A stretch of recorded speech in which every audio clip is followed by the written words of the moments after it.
political activities in Imo State have reached the climax as Uche Nwosu, the son-in-law of Governor Rochas Okorocha, has decided to return to the Supreme Court to seek redress.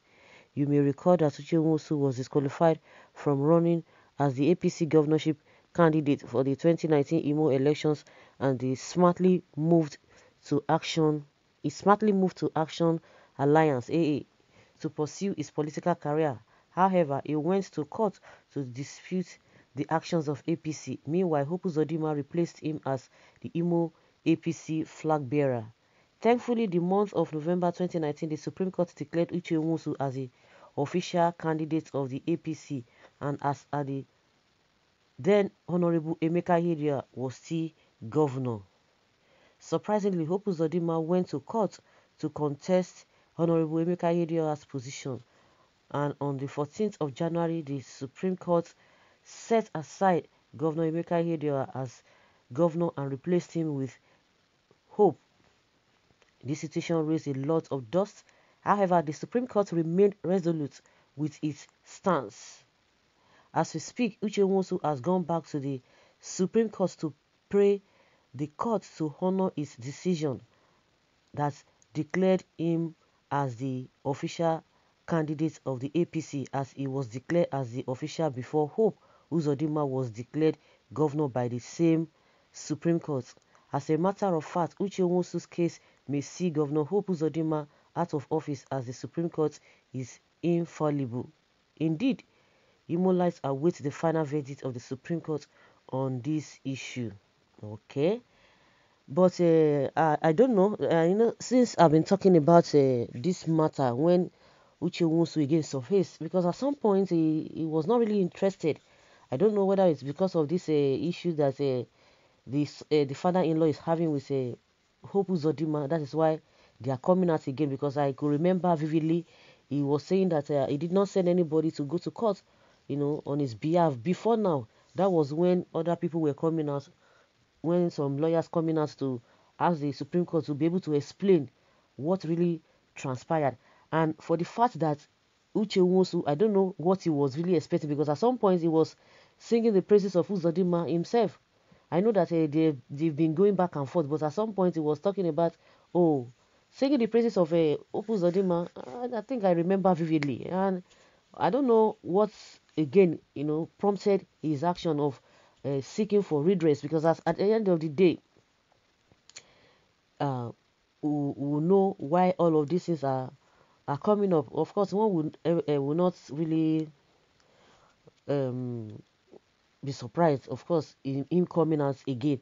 And again, for the fact that the court has already declared him the authentic candidate of APC then, and he was not really interested, and all of a sudden showing up again. I think if at the time he was declared the candidate, APC candidate, he had followed through, maybe there would have been headway by now. Maybe this whole thing would have been put to rest, because the reason what he could not do was what others were asking the court to be able to explain. Why would Hope Uzodinma be declared when in the first place he was not the authentic APC candidate? So the whole thing is just dicey, and there's so much problem, so much problem in Imo as we speak right now. Well, the truth is always bitter. How can fourth on the race later become first? This is unimaginable and unbelievable. The truth is very open. With recent developments in Imo State, the Supreme Court needs to act fast so that meaningful developments can be achieved. It's the masses that are going to suffer, exactly when two elephants fight, the grass suffer. Since the same Supreme Court had declared Uche Nwosu APC candidate in 2019 before Hope Uzodinma, therefore Uche Nwosu should be the right person to be the governor. Supreme Court destroyed its image and reputation because of the interest of the presidency on just a state. Look at how he openly claimed that he invited the military, to Olu to kill his people. In his home state, the same Hope said that Fulani herdsmen from Niger merely are his brothers and should be allowed into Imo State, while other governors in the southeast were asking them to go. Even the northern governor were supporting that they should go to their place, but he alone was asking them to come into Imo State to fight and rape our women with AK-47 rifle. This is evil. Yeah, it's really, really surprising because with all these atrocities opened, you know, facing everybody is open to everybody. These guys are not saying anything about it. They are not saying anything about it or arrest anybody.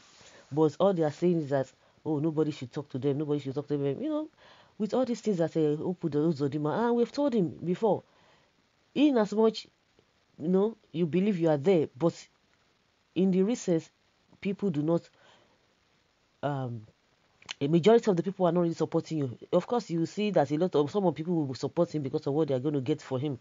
But in the recent, for those who have conscience, he knows that he's been there, is shaky.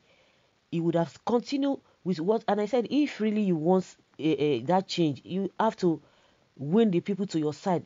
What do you want the people? What do you have for the people? It's for you to do their bidding. Maybe who knows? You might be accepted, but in the recess again, irrespective of how you might want to persuade the people, if you're coming in the first place into the office is not accepted by the people, it's going to be difficult. And to have sort upon injury, and it's coming out to do all manner of things that a lot of people are not really expecting. Apart from the issue he has with Hope Rochas Okorocha is a different thing, but the issue of this Esme is another thing entirely. These people, they are something else. See the way Rochas Okorocha himself, see the way he's been humiliated. He never knew that someday this kind of a thing will come up. And himself, Uzodinma, you don't know what tomorrow has for you. But at the end of the day, all these people who are just fighting for themselves, they will tell you that their political career. These guys are just pursuing their own career. All these politicians, it is all about their career. They see it as a profession. They see it as a career. So it is all about them. In as much they are always talking and referring it to their personal career, their ambition, political career, you don't expect anything from them. Any good governance is not expected from them. The only thing you're going to be hearing, looting, corruption here and there. Like someone says that if two elephants fight, it is the grass that will suffer it. It is the grass that will suffer because there's no meaning development. Even when there is no chaos or crisis anyway, the people still suffer. They still don't do anything. Not to talk of when now they are now using this crisis as a means of distracting people. Definitely, nothing's still not going to happen. So let's see how everything goes. In as much Uche Nwosu is now ready to go to the court, let's see how it's going to play out. So guys, I'll leave your comment below and let's know your thoughts on this. Thank you.